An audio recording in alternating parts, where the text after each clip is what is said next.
Lesson 1. Things in the classroom. Things in the classroom. Marka waxaa laga hadlaa shayaasha ku dhex jiro galaaska dhexdiisa. A book, a pen, a table, a phone, a eraser, a blackboard, a piece of chalk.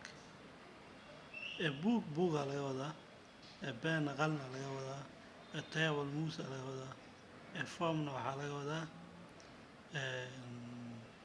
mastarad ama qaabeeye.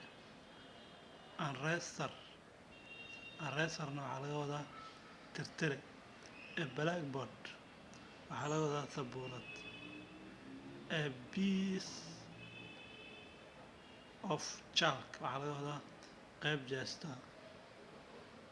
What is this marka? Kani waa maxay?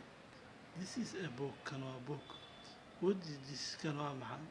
This is a table. Kan waa miis. What is this? Kan waa maxay? This is a eraser. Kan waa tirtire.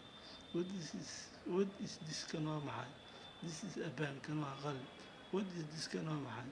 This is a phone.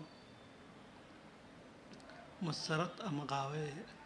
What is this? Kan waa maxay? This is a blackboard. Kan waa sabuurad.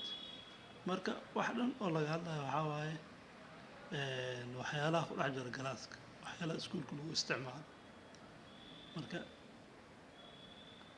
casharkan waa qaybta koowaad. Marka waa casharo kale kusii xigi doona. Maanta waxaan ka hadlaynay waxyaalaha galaaska lagu isticmaalo. Marka su'aal iyo jawaab waa sidaas oo la fahmo.